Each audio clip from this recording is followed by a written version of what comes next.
Olá, eu sou a professora Beatriz e eu estou de volta aqui com a terceira série regular para trazer o módulo 10 de redação. Então, para nos adiantarmos, vou abrir aqui para vocês, compartilhar a nossa tela e vamos lá.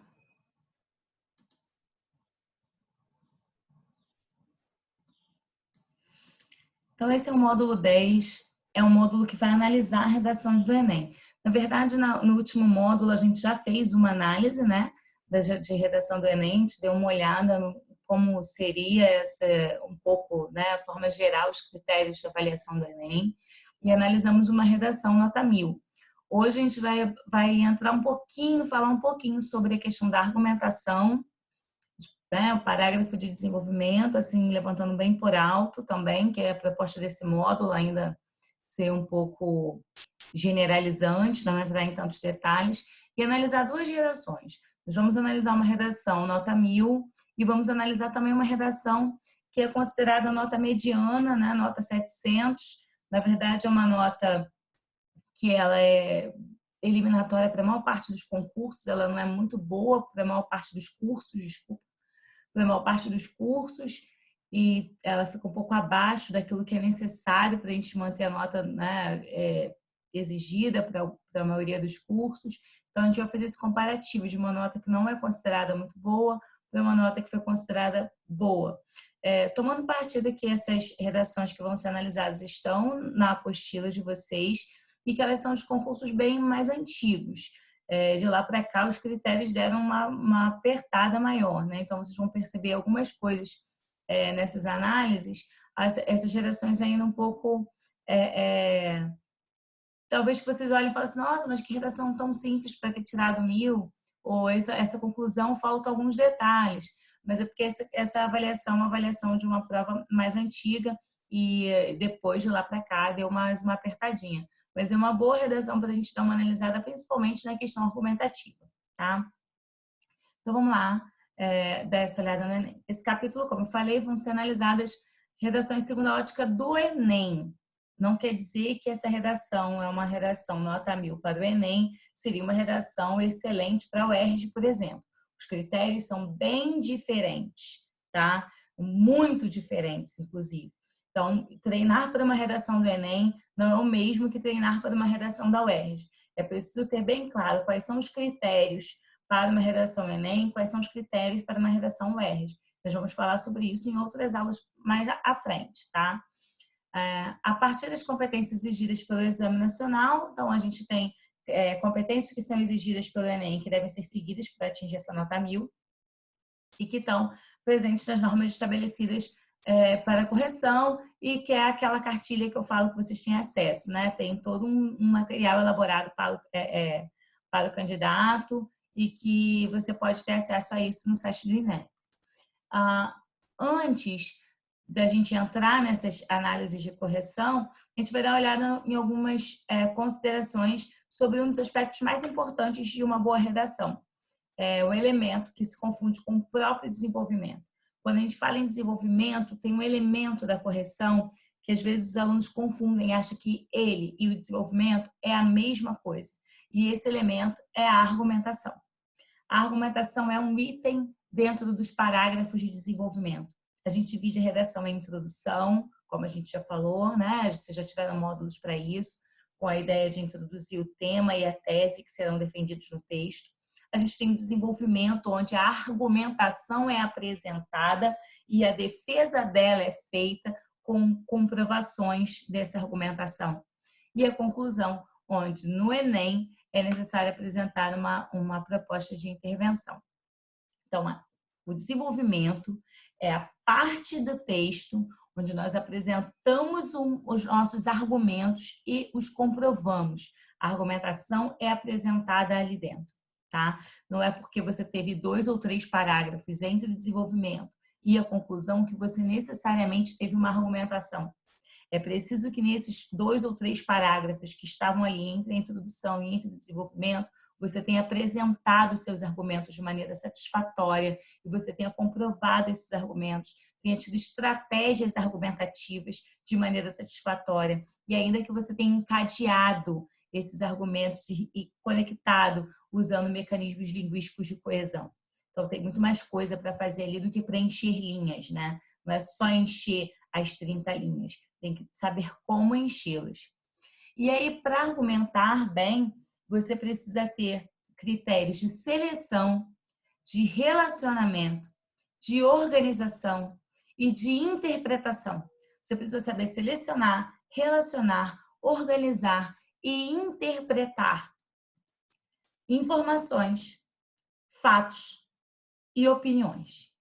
O desenvolvimento, ele não é só jogar as suas opiniões no texto, mas ele é também colocar as suas opiniões no texto. Ele não é só tacar as informações, os fatos no texto, mas ele é também colocar informações e fatos no texto. Então, para uma boa argumentação, você tem que conseguir juntar informação, fato e opinião. Tem que ter as duas coisas ali.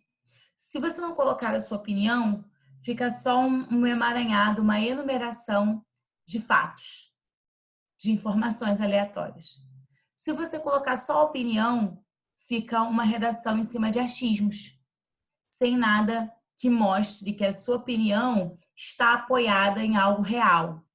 Então, é preciso haver uma junção entre o fato e a sua opinião, entre informações do mundo real e a sua opinião, entre informações interdisciplinares e a sua opinião. Você tem que conseguir juntar essas duas coisas. Então, quando você pega o tema, é importante você selecionar quais informações são relevantes para aquele tema. Quais informações serão úteis para discutir aquele tema. Que fatos podem comprovar os seus argumentos na defesa da sua tese? Que informações podem ser úteis para defender os seus argumentos daquela tese? Que opiniões você tem para defender essa tese? Quais são as opiniões válidas, opiniões que podem ser comprovadas, opiniões que não serão só achismos, que não serão só argumentos de fé, que não vão ficar só no universo do etéreo, que vão poder ser comprovadas de maneira satisfatória. São essas que você vai ter que escolher. Se não der para comprovar de maneira satisfatória, você vai deixando de lado e vai escolhendo outras, tá bom? Tudo isso para poder contribuir na defesa da sua tese, que é aquilo que você está defendendo dentro do tema proposto. Tudo bem? Então, vamos lá. Recursos argumentativos, quais são? O que você pode usar de recurso para comprovar os seus argumentos, para construir os seus argumentos? Bom, você pode usar um desenvolvimento por comparação e contraste, ou seja, no seu desenvolvimento, para garantir a sua argumentação, você pode comparar aquele problema social que está sendo discutido, como ele é tratado em diversas regiões do Brasil, como ele é tratado no Brasil e em outro país que tem a mesma relação, mesma questão econômica que o Brasil, ou em um país que tem uma situação econômica melhor que o Brasil, para mostrar como ele foi tratado lá e como ele pode ser tratado aqui.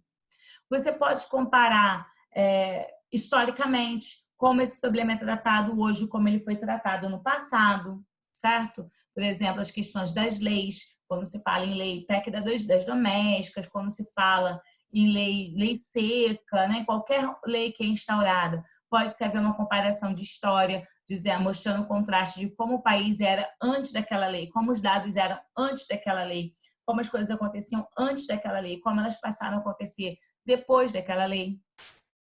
Você pode garantir essa argumentação, engrossar essa argumentação, desenvolvendo argumento de autoridade, que é quando você faz a citação de uma pessoa relevante para o tema e coloca ali. Não é só quando você bota para enfeitar e nem para ficar bonito. Você tem que pensar, essa citação que eu estou fazendo, ela serve para garantir o meu argumento ou eu estou usando só para ficar bonito ou só para gastar linha? Se for só para ficar bonito ou só para gastar linha, você não usa. Você só usa se você perceber que aquela frase é boa para dar sustentação ao argumento. Então, normalmente, a gente procura citar alguém que é relevante ao tema, certo? Desenvolvimento com exemplificação, dar exemplos é sempre uma boa maneira de fazer com que o nosso interlocutor entenda o que nós estamos tentando dizer. Então, se você percebeu que, de repente, a sua fala, a sua escrita pode não estar ficando muito clara, exemplificar é um bom recurso, uma boa estratégia para tentar fazer o seu interlocutor entender melhor a sua argumentação. E o desenvolvimento por causa e efeito, né? Se você está discutindo uma temática de problema social, mostrar o que causou aquela problemática e que efeitos ela pode trazer para o país, ou aquilo que você está propondo de argumento, o que causou aquilo, o que pode gerar aquilo futuramente. Então, trabalhar com a ideia de causa e efeito são alguns dos recursos argumentativos que você pode usar na estratégia, né? Na hora de montar a sua argumentação. Bom, é preciso utilizar de forma consistente os recursos coesivos, senão a sua redação fica parecendo uma tempestade de ideias, onde você só colocou uma ideia embaixo da outra, mas não relacionou. A gente não consegue perceber como é que você saiu de uma ideia e avançou para outra. Fica parecendo que você só foi pensando e colocando uma coisa embaixo da outra. Para você pode parecer muito claro na sua cabeça como é que você mudou de uma para outra. Mas para o interlocutor, para quem está corrigindo, para quem está lendo, a gente não consegue muito estabelecer, mas como é que passou daqui para lá? Como é que mudou de assunto? Como é que resolveu mudar de parágrafo? Qual foi a intenção aqui? Era uma ideia contrastante? Era uma ideia que se somava à ideia anterior? Era uma ideia concessiva? Isso aqui era uma condição da outra? A gente precisa de recursos coesivos consistentes, inclusive recursos que evitem repetição de palavras, recursos que nos ajudem a retomar uma ideia que já foi dita muito antes e que a gente precisa, já está distante do texto, a gente precisa retomar. É importante a gente fazer isso com o nosso leitor. Então, a utilização de consistentes recursos coesivos é indispensável à adequada articulação dos argumentos. Para a gente articular bem os argumentos, isso é extremamente necessário, tá? Então, você tem que saber lidar com a coesão referencial, que é essa que evita a repetição de palavras. Você usa um sinônimo, você usa pronomes pessoais, demonstrativos, né? Você usa hiperônimos, palavras que têm alguma relação de família, hipônimos, para retomar termos, para retomar ideias anteriormente colocadas no texto, ou para antecipar ideias do texto de maneira anafórica ou catafórica. Ou você pode também, ou você deve, né? Ou não, você deve usar coesão referencial e deve usar coesão sequencial, que é aquela que vai mostrar o andamento do texto, certo? A temporalidade dos verbos, que tem que obedecer aquela sequência lógica. A coesão interfrasal, que é aquela coesão que vai conectar uma frase na outra, um período no outro, dentro do mesmo parágrafo. E também a coesão interparagrafal, que fazem parte da coesão sequencial. A coesão interparagrafal é aquela que ajuda a gente a conectar um parágrafo no outro, as conjunções, as locuções conjuntivas, as expressões que nos ajudam a conectar um parágrafo no outro, tá? Então, esses elementos de coesão são necessários para uma boa articulação da argumentação no texto. Aqui eu estou trazendo, eu não, né? A apostila está trazendo uma redação de 2013. O tema era efeitos da implantação da lei seca no Brasil. A gente estava, se eu não me engano, fazia 10 anos de implantação da lei seca, em 2013. E aí o tema do Enem bateu para falar dessa lei, né? Tão importante. E, basicamente, a redação do aluno deveria falar sobre os efeitos. Ele deveria dizer se teve efeitos positivos, se teve efeitos negativos, qual era a opinião dele, que tese ele defendia, se a lei deveria continuar sendo aplicada, se a lei deveria ser interrompida, se a lei deveria ser melhorada, se a lei deveria ser debatida. É muito importante porque o aluno pensa que defender uma tese é só dizer concordo ou não concordo. Às vezes a tese vai vir cheia de depende, cheia de vamos refletir. Então, é uma tese você defender que, olha, esse assunto precisa ser mais debatido, a minha tese é que ele precisa ser revisto, a minha tese é que ele precisa ser melhorado, a minha tese é que ele precisa de mais conversas para chegarmos a uma conclusão melhor. Não necessariamente a tese é concordo ou discordo. Tem outras coisas para você enumerar aí, certo? E aqui eu tenho uma redação que vocês vão perceber que ela é muito simples, porém ela escolhe o vocabulário correto, adequado, preciso. Ela não é uma redação de vocábulos mirabolantes, mas é uma redação de vocábulos precisos e certeiros. E também não é uma redação de vocabulário pobre. Preste atenção. Ela é uma redação de vocabulários precisos, que é uma coisa muito importante para a redação, ser preciso no vocabulário.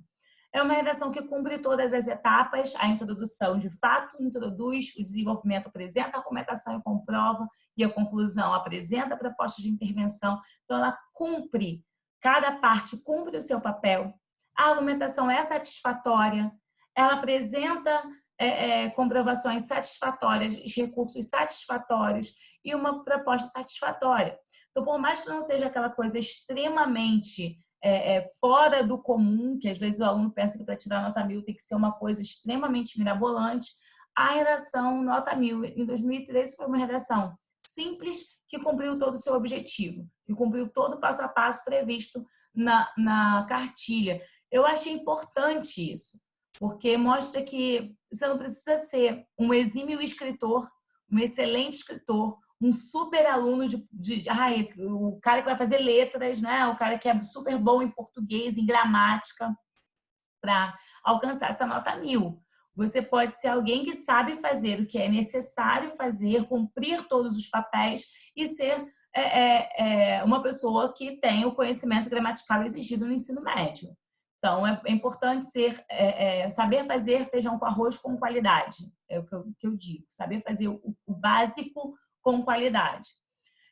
Então, o título da redação é Pequenos Ajustes, o que já traz alguma coisa sobre elas, né? Já mostra que a lei só com o título eu consigo saber que esse autor vai trazer para mim que essa lei é necessária, porém ela precisa de ajustes. Então, já no título ele me traz isso, tá? E a introdução ele mostra, ele traz o tema logo na primeira frase.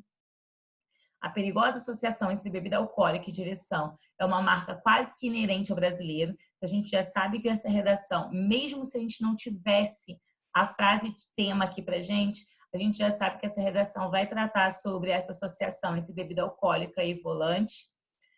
Na próxima frase, toda semana, ao menos uma vez, o noticiário aponta uma tragédia derivada dessa situação. Cabe ao Estado, cumprindo seu papel de garantir o bem-estar social, adotar medidas para conter esse cenário desolador no país. Então, a gente já sabe que é dessa problemática que a gente está falando e que é do dever do Estado de cumprir isso. E o Estado cumpre esse controle através de lei, né?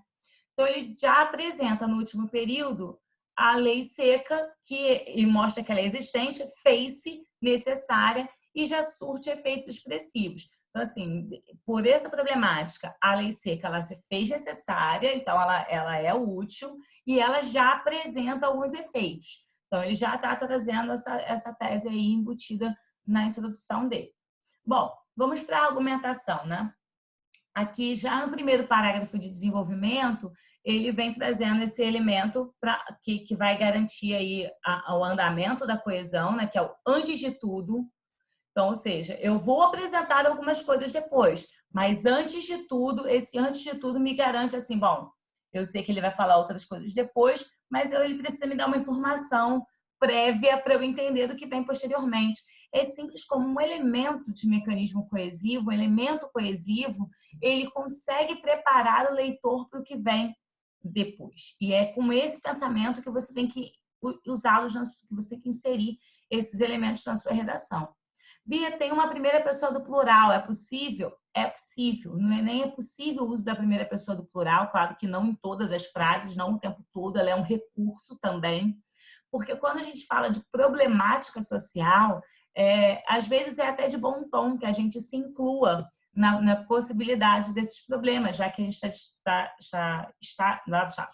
já que estamos discutindo um problema nacional e nós fazemos parte desse país. Então, às vezes, o uso dessa primeira pessoa é um recurso aí de se inserir nesse problema do país. Então, antes de tudo, precisamos destacar o motivo da importância desse projeto. O álcool age diretamente sobre o sistema nervoso dos indivíduos, atingindo, portanto, habilidades fundamentais para uma boa postura ao volante. Interdisciplinaridade. Quando ele traz a ideia do sistema nervoso e a forma como o álcool age no sistema nervoso, esse autor já trouxe para a gente a interdisciplinaridade. Ele cumpriu um objetivo que é dos critérios exigidos, assim, cheios de recomendações pela banca do Enem. Então, tem que ter isso, é obrigatório ter a interdisciplinaridade e aqui ele já cumpriu. Ele poderia fazer, esse autor poderia fazer mais interdisciplinaridades no texto, mas só a presença dessa daqui já teria cumprido o objetivo de ter uma interdisciplinaridade. A diminuição considerável dos reflexos, bem como das noções de espaço e velocidade, culminam em um número infelizmente elevado de acidentes fatais no trânsito das cidades e rodovias. Dessa forma, a medida era de caráter emergencial. Essa é a argumentação dele. Ele colocou a frase, né, principal que traz essa argumentação por fim no parágrafo, não tem o menor problema. Ele primeiro apresentou aí a comprovação do seu argumento para depois apresentar a frase que traz o argumento em destaque, né? E isso não tem o menor problema, tá? Isso é super possível e ficou muito bem organizado aí. Então, a frase que sintetiza o parágrafo é também aquela que apresenta o argumento principal dele. Bom, então, antes de tudo, é preciso destacar que a lei seca era uma medida de caráter emergencial e ele mostrou por que esse projeto era importante, comprovou isso, inclusive usando interdisciplinaridade. Então, é um parágrafo super bem montado, tá? No segundo parágrafo de desenvolvimento, ele traz aí, ó, o resultado da implantação já é sentido. Dessa vez, ele trouxe o tópico frasal, a frase principal do parágrafo, logo de cara, né? Ao contrário do parágrafo anterior, que o tópico frasal ficou por último, nesse o tópico frasal veio primeiro, que também não tem o menor problema. O importante é ter uma frase que resuma todo o parágrafo, ter uma frase que seja central do parágrafo. Se ela vai estar no início, no meio, no fim, não tem o menor problema. O importante é que ela esteja lá. E aqui ela está logo de cara. O resultado da implantação já é sentido. A quantidade de acidentes com morte envolvendo motoristas alcoolizados, principalmente em datas comemorativas como feriados, teve considerável queda, como apontam pesquisas. Associado a essa queda, houve aumento das corridas de táxi, uma boa alternativa encontrada nas noites de grandes cidades. Isso aponta o balanço positivo das campanhas governamentais associadas a iniciativas do setor privado. E aí ele trouxe as pesquisas, não disse quais pesquisas, mas diante do todo da redação dele, que foi muito boa, esse dado acabou passando batido, então não fez com que ele perdesse ponto, ao ponto de não garantir o 1.000, mas mostrou ali uma coisa que é de conhecimento público, né? As pessoas sabem que isso fez com que as pessoas sabem que a quantidade de morte envolvendo motorista alcoolizado em feriado era muito alta e que caiu posteriormente, depois da lei seca, sabe que as corridas de táxi aumentaram, né? Hoje em dia também com o surgimento dos aplicativos como Uber e 99 e outros aplicativos de corrida e carona. Então, a gente tem... ele fala em pesquisas, não diz quais pesquisas. Se a redação já tivesse meio baleada, né, meio capenga, talvez isso fosse suficiente para perder pontos, mas como no todo a redação era muito boa, isso não foi levado em consideração para perda de pontos e ele continuou garantindo a nota 1.000.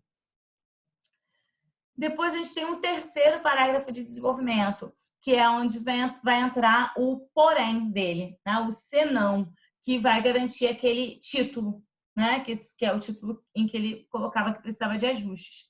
O programa, porém, esbarra em um velho conhecido do brasileiro. Então, aqui foi o porém que nos trouxe a ideia de mecanismo coesivo interparagrafal. Quando ele joga o porém, a gente sabe que vai vir aí, opa, tem um problema. Estava vindo só coisa positiva, mas o porém me indica que agora ele vai apresentar uma problemática e que é isso que vai garantir o que ele já vinha me colocado no título. Então, me prepara para isso.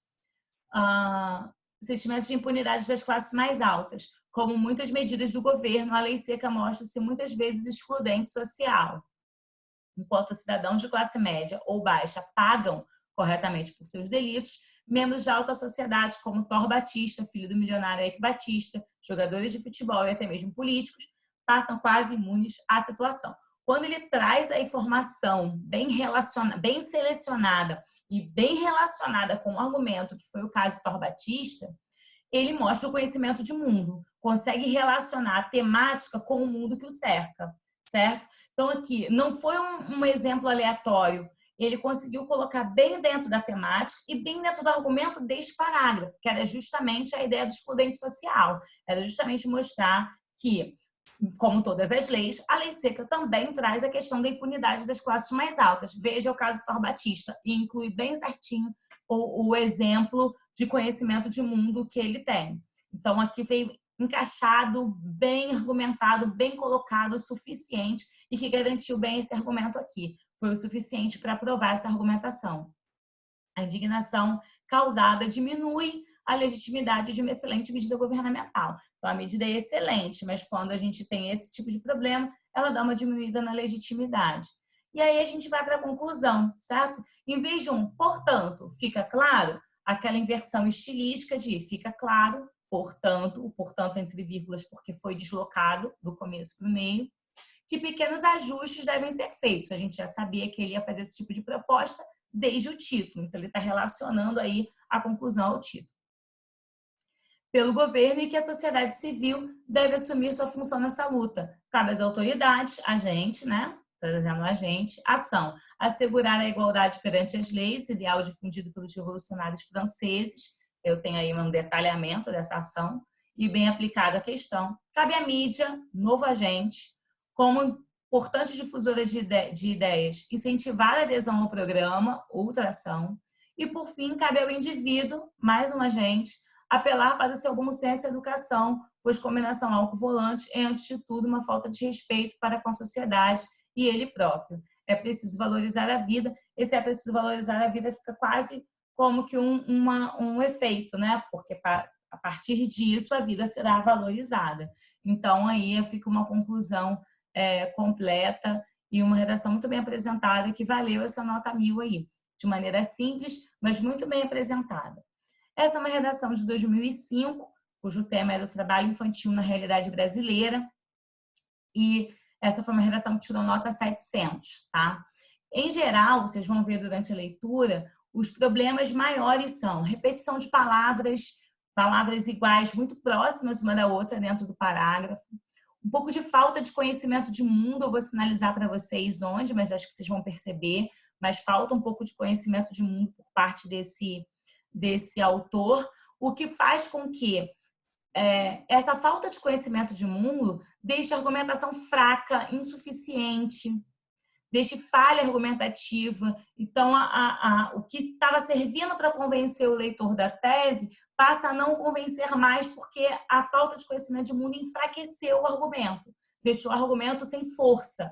Então, é meio que você estivesse tentando me convencer de alguma coisa que nem você sabe direito. Então, quando você me dá uma informação que ela é falha, que ela mostra que você não tem conhecimento daquilo que você está falando, você me mostra que você não sabe direito do que você está tentando me convencer. Esse é um dos problemas mais graves. Vocês vão ver que gramaticalmente não tem grandes erros. Mas o que mais tira ponto dessa redação é a questão do conhecimento de mundo, que enfraquece a argumentação, e a questão coesiva. Então, a coesão referencial é ruim, porque tem muita repetição de palavras. Vocês vão perceber que a coesão sequencial também é muito falha, não tem muita coesão interfrasal. Então, você pode perceber já aí que onde tem ponto e vai começar um novo período, pode olhar, onde tem ponto e letra maiúscula, não tem muito elemento conjuntivo. Não costuma ter muita conjunção, locução conjuntiva para conectar, não tem muitas...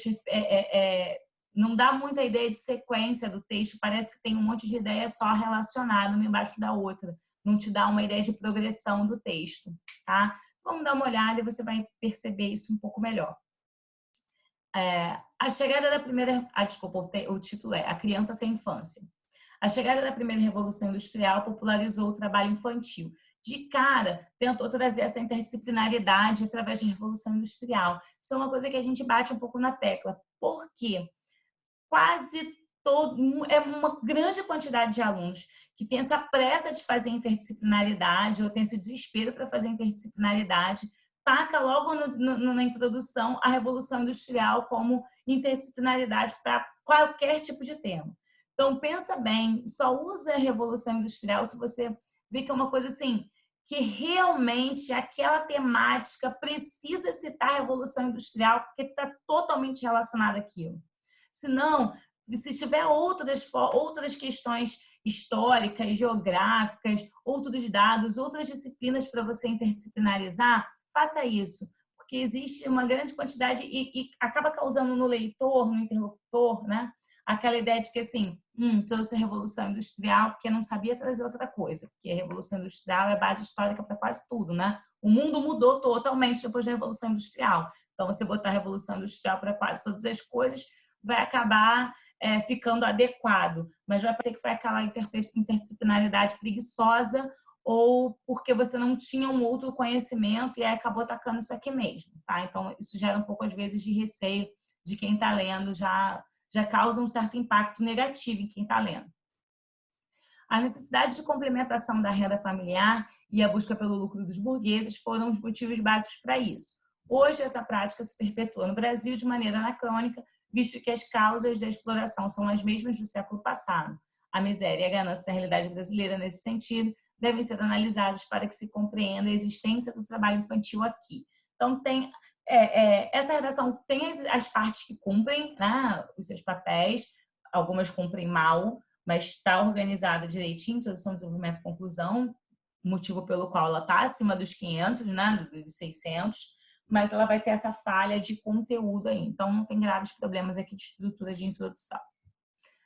Primeiro parágrafo do desenvolvimento. Os baixos salários e o elevado desemprego fazem com que os pais estimulem seus filhos a entrar muito cedo no mercado de trabalho. Aqui já vem uma falha grave. Chamar trabalho infantil de mercado de trabalho é uma falta de conhecimento de mundo. É uma coisa grave você dizer que não, esse aqui é um mercado onde eu posso investir, é um mercado de trabalho. Trabalho infantil é quase que escravidão infantil, fere os princípios dos direitos humanos, dos direitos das crianças e adolescentes. Então, não é um mercado de trabalho, né? É um problema social, não é um mercado de trabalho. E ele faz isso 2 vezes nesse parágrafo. Então, aqui já enfraquece, mostra assim, esse cara não sabe do que está falando. Ele chamou o trabalho infantil de mercado de trabalho e já enfraquece o argumento. Isso porque a necessidade de obtenção de dinheiro imediato e a escola passa a ser um investimento de difícil concretização para a sociedade mais carente. Por isso, faz necessária a ampliação de projetos como o Bolsa Escola, que garante a permanência da criança na escola, ao mesmo tempo que dificulta o seu acesso prematuro ao mercado de trabalho. De novo, chama de mercado de trabalho. Além da dignidade, a criança aumenta a sua perspectiva de obtenção de um emprego melhor no futuro. Então, trata como emprego o trabalho infantil, trata como mercado de trabalho o trabalho infantil e repete muitas palavras próximas uma da outra, como criança e escola. Então, aqui mostra que o vocabulário é empobrecido, mostra que não tem um grande conhecimento de sinônimos, de coesão referencial, de retomada de texto. Então, já mostra o enfraquecimento aqui tanto das questões coesivas quanto argumentativas. No segundo parágrafo do desenvolvimento, a gente tem então o primeiro argumento era aquela questão do mercado de trabalho, que é no argumento falho, né? No segundo, existem também aqueles que aproveitam da desigualdade social para elevar o seu padrão de vida. De forma ilegal, contratam crianças para trabalhar na agricultura. Ele está falando daquela exploração da burguesia, né? Que ele já tinha tratado, então, na introdução. Mas olha como é que comprova. De forma ilegal, contratam crianças para trabalhar na agricultura ou vendas e até organizam o turismo sexual com meninas, por exemplo. Aqui tem uma outra falha grave de conhecimento de mundo. Dizer que o turismo sexual é um problema que só afeta as meninas é um problema de conhecimento de mundo, porque turismo sexual afeta tanto meninas quanto meninos em todo o país. Então, não é um problema que só atinge as meninas. Então, aqui já teria uma outra falha argumentativa. Atividades como essas ultrapassam o desrespeito ao Estatuto da Criança e do Adolescente e chegam a ferir a moral de toda uma sociedade. Nesse sentido, é imprescindível que ela reaja, denunciando gananciosos e cobrando punição efetiva que serviriam de exemplo aos outros. Então, aqui a falha maior teria sido essa falta de conhecimento de mundo aqui no que diz respeito ao turismo sexual. Só que aí ele já vai para a conclusão. Então, a argumentação, as 2 argumentações colocadas tiveram falhas, não teve nenhuma boa construída totalmente, sem erros, que garantisse aquilo ali. Então, isso já faz com que essa perda de pontos também aumente, né? Conclusão. O trabalho infantil foi condenado por nós desde a sua criação. Não tem nenhum elemento conectivo que mostre que é a conclusão. Nem o portanto, nada que mostre aqui que faça coesão sequencial para esse parágrafo, para indicar que esse parágrafo é um parágrafo conclusivo, tá? Então, o trabalho infantil foi condenado por nós desde sua criação e por isso deve ser combatido, atingindo sua causa por meio de uma aliança entre os estados e a sociedade.